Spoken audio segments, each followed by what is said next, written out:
और अभी उस कार्यकर्ता जो नीचे बैठ करके भी कार्यक्रम को सुन रहे थे, ऐसे सभी कार्यकर्ता अपने लिए भारत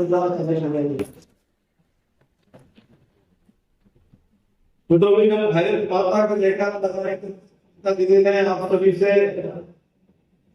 अनुभव किया, तो पीछे तक की आवाज में थोड़ी कमी मुझे नजर आएगा। मित्रों, जब भी भारतीय जनता पार्टी का कोई कार्यकर्ता पदाधिकारी नेता मंच पे आकर के आग्रह करता है कि भारत माता की जयकार बताएंगे, भारत माता की जय बोलिए, ये केवल भारतीय जनता पार्टी में ही होता है, क्योंकि हम भारतीय जनता पार्टी के काम देश की सेवा करके करते हैं और भारत माता का जयकार लगाने में गर्व महसूस करते हैं। और अब उस पीढ़ी के भी लोग हैं और हम देश के लोग हैं जिसने विश्व को नेतृत्व दिया। हम उस महान संस्कृति के सनातन के लोग हैं, राष्ट्र के लोग हैं, जिसके आगे पूरा विश्व नतमस्तक होकर के खड़ा था। और आज भी इस दौर में हम लोग आगे बढ़ रहे हैं। आने वाला समय में भी पूरा विश्व भारत की शक्ति के आगे नतमस्तक दिखाई पड़ेगा। तो जब मैं युवा साथियों से बात करता हूँ तो कहीं अपने इतिहास में खड़ा हुआ कि हम कौन है, दंत गिरे अपने सिंधों में, जगत को संत हुए, हमसे देवों ने विनती की तब सुनते हैं। अब उस महान संस्कृति के लोग हैं, उस महान सनातन के हरियाणी है, उस पद पे चलने वाले लोग हैं जो भारत माता की जय कहता है। हम नहीं इन लोगों का समर्थन करते जो कहते हैं भारत में होंगे इंशाअल्लाह। तो आज युवा साथी के बीच में जिस अवसर में मेरा आना हुआ है, देश के प्रधानमंत्री के रूप में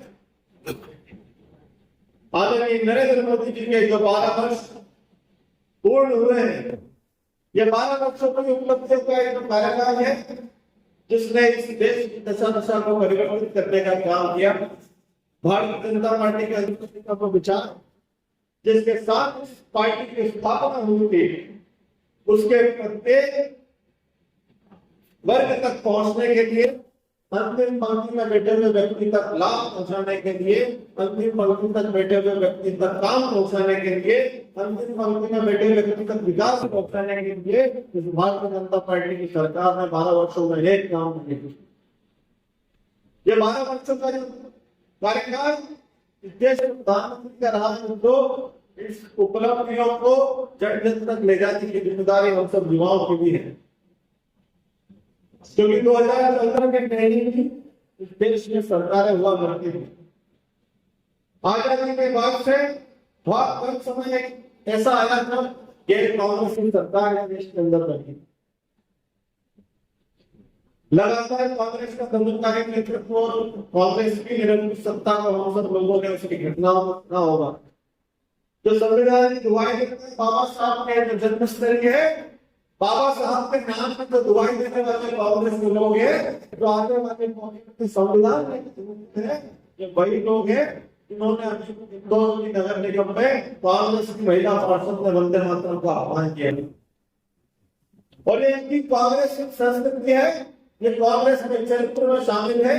इन्होंने सदैव इस देश के महान का और बाबा साहब संविधान को, जिसके प्रियम्बर को, प्रस्तावना को संविधान की आत्मा कहते थे, उसके अंदर भी संशोधन करने का काम किसी ने, संविधान की आत्मा की हत्या करने का किसी ने काम किया तो कांग्रेस पार्टी ने किया। आज ये बातें आप सबके सामने इसलिए कहना जरूरी है क्योंकि मित्रों, हम इस दौर में भारतीय जनता पार्टी का काम कर रहे हैं। आज चारों तरफ हमको भारतीय जनता पार्टी की सत्ताएं दिखती है, भारतीय जनता पार्टी की सरकारें दिखती है, पर एक ऐसा दौर भी भारतीय जनता पार्टी के वरिष्ठ कार्यकर्ताओं ने देखा है जब भारतीय जनता पार्टी को राजनीति संभाल देने वाला, राजनीति पक्ष देने वाले लोग नहीं। ऐसे संघर्ष में भी भारतीय जनता पार्टी के लोगों ने काम किया है कि जब पार्टी के चुनाव प्रचार के लिए जाते थे तो स्वयं प्रत्याशी को ही अपना प्रचार करने के लिए गली गली घूमना पड़ता था माइक लेकर के, और वो कहते थे कि आज शाम को नेताजी का प्रचार है, नेताजी की सभा होने वाली है, और फिर स्वयं नेताजी जाकर के एटम की व्यवस्था जमाते थे। और जब रैली का समय होता था, सभा का समय होता था, तब कपड़े बदल करके वही नेताजी जाकर के भाषण देते थे। ऐसे संघर्ष में दौर को भी भारतीय जनता पार्टी की कार्यकर्ताओं ने देखा। पर आज जब हम लोग देखते हैं कि केंद्र में हमारी भारतीय जनता पार्टी की सरकार है, मध्य प्रदेश के अंदर भारतीय जनता पार्टी की सरकार है, कई राज्यों में भारतीय जनता पार्टी की सरकार है, चारों ओर सत्ता का जो वातावरण दिख रहा है, विश्व की सबसे बड़ी पार्टी होने का जो गौरव भारतीय जनता पार्टी को प्राप्त हुआ लोग, इसके पीछे इसे कई भारतीय जनता पार्टी के वरिष्ठ कार्यकर्ताओं का प्राणों का अवसर है। पूरा जीवन खपा करके लोगों ने इस पार्टी को खड़ा किया है, हमारे वरिष्ठों ने इस पार्टी को खड़ा किया है। एक छोटी सी घटना युवाओं के बीच में सुनाता हूँ, वो बहुत ही प्रेरणादायी घटना है। जो भारतीय जनता पार्टी से नया युवा जुड़ने आता है, पुराने कार्यकर्ताओं को, वरिष्ठ कार्यकर्ताओं ने किस भाव के साथ इस पार्टी को सींचा है, इस बात को भी युवाओं को अपने मन में ढालने की जरूरत है। मैं भी कुछ समय पहले मंदसौर के प्रवास में गया था। मंदसौर में एक बूथ के ऊपर जब हम लोग एसआईआर का मतदाता पंजीयन का काम कर रहे थे, वहां के मंडल अध्यक्ष, वहां के युवा मोर्चा के साथी लेकर तहत थे। वे बुजुर्ग हमारे लोग आगे आ रहे थे, उनके एक हाथ में लाठी थी और एक हाथ में पुष्प की माला थी। जब मैंने वहां के मंडल अध्यक्ष से पूछा कि ये कौन बुजुर्ग सज्जन आ रहे हैं, तो उन्होंने कहा कि ये मांगी राय की भजिया वाला है। तो मैंने कहा कि कौन है? उन्होंने बताया कि ये वो व्यक्ति है जब हमारे जुड़े में भारतीय जनता पार्टी के कोई ध्वज लगाने वाला नहीं था, ऐसे समय में एक छोटी सी भजिया की दुकान थी, उसके ऊपर भारतीय जनता पार्टी का झंडा लगाया जाता था, जनसंख्या झंडा लगाया जाता था। तो मैंने कहा कि ऐसे व्यक्ति के पास जाकर के हमें उनका सम्मान करना चाहिए। तो उन्होंने कहा कि आप बैठिए, वो स्वयं आपके पास आकर के आपको बातचीत करेंगे। आनंद जी हमारे पास आते हैं, उनको आशीर्वाद दिए। तो उन्होंने कहा कि मेरे नेतृत्व में आज भारतीय जनता पार्टी का कोई प्रदेश का पदाधिकारी आया है तो मुझे कभी खुशी हुई, मैं आपसे मिलने के लिए आया। एक और बात, जिस बात का जिक्र मंडल अध्यक्ष ने कहा और मेरे मन को उस बात ने इस प्रकार से छुआ कि भारतीय जनता पार्टी के वरिष्ठों ने किस प्रकार के संघर्ष के साथ, किस प्रकार के समर्पण के भाव के साथ इस पार्टी को खड़ा किया। उन्होंने कहा कि जब भी भारतीय जनता पार्टी का आजीवन सहयोग निधि का अभियान आता है, तब सबसे पहला जो भांगी राज्य का आता है, एक पहली तस्वीर मेरी करना चाहिए, भारतीय जनता पार्टी में जरूर इस भाव के साथ भारतीय जनता पार्टी को खड़ा करने का काम हमारे वरिष्ठ नेतृत्व ने किया है। और ये बात मैं आप सब लोगों के बीच में इसलिए कहता हूँ क्योंकि वो पीढ़ी जब भी अपने सुनहरे भविष्य का निर्माण नहीं कर सकती जो अपने इतिहास के गौरवशाली प्रश्नों को भूल जाती है। यदि हम सब लोग भारतीय जनता पार्टी के भविष्य के रूप में उनको देखते हैं तो हमें ये बात ध्यान रखनी चाहिए। ये 12 वर्ष जो नरेंद्र मोदी जी के नेतृत्व में इस देश में बिताए हैं, वो ऐसा कोई सा क्षेत्र नहीं है, ऐसा कोई वर्ग नहीं है, ऐसा कोई व्यक्ति नहीं जो नरेंद्र मोदी जी की जन कल्याणकारी नीतियों से अछूता हो। छोटे से उदाहरण के माध्यम से आपको बताता हूँ। अभी कुछ समय पहले पहलगाम में आतंकवादी हमला हुआ। पहलगाम के आतंकवादी हमले में एक बहन बेटी हुई है, उसके पास में उसके पति की लाश और उस बहन का दृश्य आप सबके आंखों के सामने होगा। इस देश के ऊपर एक आतंकवादी हमला होता है, पाकिस्तान से पहले उस आतंकवाद की, और भारत ने किस प्रकार से जवाब दिया, नरेंद्र मोदी सरकार ने किस प्रकार से जवाब दिया। उन आतंकी ठिकानों को उड़ाने के लिए स्वदेशी हथियारों के दम पे, आत्मनिर्भरता के दम पे पाकिस्तान की सीमा में घुस करके आतंकवादियों के सिर को काटने का काम देश के नरेंद्र मोदी जी की सरकार ने किया। और यदि हम तुलना करें 2014 के पहले का जो भारत था, 26/11 का वो हमला भी हम सब लोग नहीं भूले होंगे, जब मुंबई में कसाब उसके चंद आतंकवादी साथियों ने हमारे देश के पर्यटकों को बंदी बनाया और हमला किया, कई लोगों की जानें गई, पर हमारे देश की तत्कालीन कांग्रेस की मनमोहन सिंह की सरकार शांत बैठी रही, कमरे में बंद होकर के कुछ मीटिंगें करते रह गए।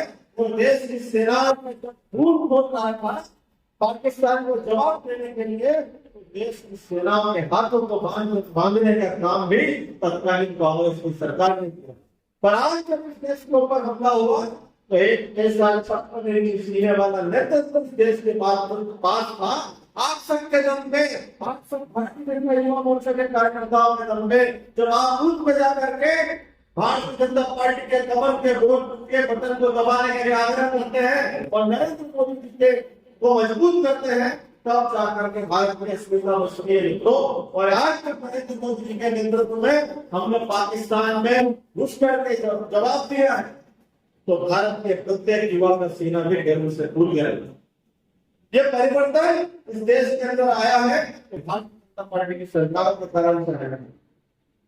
और आज जिस दौर में जिस पीढ़ी के हम सब कार्यकर्ता मित्रों, हमें आने वाले समय में इस संकल्प को इस देश के प्रधानमंत्री ने लिया है 2047 का विकसित भारत का संकल्प और विश्व गुरु भारत का संकल्प, भारत को पुनः विश्व के सर्वोच्च सिंहासन पर बिठाने का संकल्प जो हमारे देश के प्रधानमंत्री ने लिया है, वहां पर युवाओं की आंखों में संकल्प देख पाए।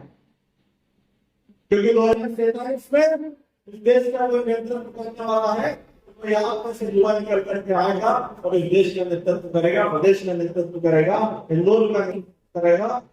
और एक संकल्प इस देश के प्रधानमंत्री ने और लिया है, वो संकल्प है जिसकी चर्चा बिहार की एक सभा में अमित शाह जी ने की, हमारे देश के गृह मंत्री ने की थी, 1 लाख युवाओं को राजनीति में लाना है। आने वाले समय में जो युवा साथी राजनीति में रुचि रखते हैं और अपने आप को इस भारतीय जनता पार्टी का भविष्य ही मानते हैं, वो ये बात सब लोग कान खोल करके सुन ले कि जो 1 लाख युवा आने वाले समय में राजनीति में आने वाला है, वो अफगानिस्तान और पाकिस्तान से नहीं आने वाला। वो इंदौर ग्रामीण के किसी सागर से निकलने वाला कार्यकर्ता, कोई मऊ से निकलने वाला कार्यकर्ता आएगा और इस देश का, मध्य प्रदेश का और इंदौर का नेतृत्व करेगा। केवल इस बात की आवश्यकता आप सभी युवा साथियों को है कि जिस निष्ठा और समर्पण से हमारे पुराने कार्यकर्ताओं ने भारतीय जनता पार्टी को खींचा है, उसी निष्ठा और समर्पण के साथ में, उसी ऊर्जा उत्साह के साथ में हमें भारतीय जनता पार्टी के काम करने की आवश्यकता है। क्योंकि हमारे राष्ट्रीय अध्यक्ष आदरणीय नितिन नवीन इस बात को दोहराते हैं कि भारतीय जनता पार्टी की बहुत बहुत मजबूत है। आदरणीय जी कविता जी अभी बता रहे थे कि प्रत्येक कार्यकर्ता के ऊपर भारतीय जनता पार्टी की दृष्टि होती है। हजारों अदृश्य आगे प्रत्येक कार्यकर्ता का आकलन करती है। तो मैं आप सभी युवा साथियों से ये कहना चाहता हूँ कि आने वाला भविष्य आप सब युवा साथियों का है। केवल हमें एक काम करना है, भारतीय जनता पार्टी के जो भी आदेश, जो भी निर्देश, जो भी काम हमें संगठन की ओर से प्राप्त हो, उसे पूरी निष्ठा के साथ, पूरी ईमानदारी के साथ, पूरे समर्पण के साथ करने की आवश्यकता है। एकमात्र ऐसा राजनीतिक दल है मित्रों जहाँ पे एक सामान्य परिवार से निकलने वाला कार्यकर्ता भी बूथ का अध्यक्ष भी राष्ट्रीय अध्यक्ष का सफर तय कर सकता है। और मैं आप सबके सामने उदाहरण हूँ, ना कोई जातिगत आधार, धनाढ़ी परिवार से संपर्क, ना कोई राजनीतिक पृष्ठभूमि, कोई परिवार में विधायक रहा हो, सांसद रहा हो, एक सामान्य से कार्यकर्ता को उठाकर के प्रदेश के अध्यक्ष यदि भारतीय जनता पार्टी बना सकती है, तो यह यकीन मानिए कि आप में से भी किसी को उठा करके प्रदेश का अध्यक्ष बना सकती है। मैं आप सब युवाओं से केवल इतना आग्रह करूंगा कि पूरी निष्ठा के साथ में जो कि हमारे मंच पर विराजित थे, आपको जो आदेश भारतीय जनता पार्टी के नेतृत्व की ओर से मिले, हम नेतृत्व का मतलब दिल्ली में समझता है, दिल्ली से कोई फोन नहीं आएगा क्या आपके ये काम करना है, हमारा ये काम करना है, आज फोन एक क्या आज हमारे ये काम करना है, कहीं भी होने वाला है। आपके मंच में बैठे हुए लोग ही बताएगा, हमारा सरवन सिंह चावला जी बताएगा, हमारे दीदी बताएगी, हमारे शिशु भैया बताएगा, हमारा मनोज जी बताएगा कि आपने कई कमी है। तो यह बात आप सबके बीच में बोल के, जो दीदी ने बोला ध्यान दिएंगे तो इस मिट्टी के लिए और आगे तक आवाज नहीं आ रही है। मरेंगे तो स्मृति के लिए, और मरने के बाद गंगा में बहते हुए हमारे उसके ऊपर कोई कान लगाकर सुनेगा तो क्या आवाज आएगी? पता नहीं, मैं थोड़ा आखिरी तक आवाज आएगी तो हो जाएगा। तो भारत माता की आज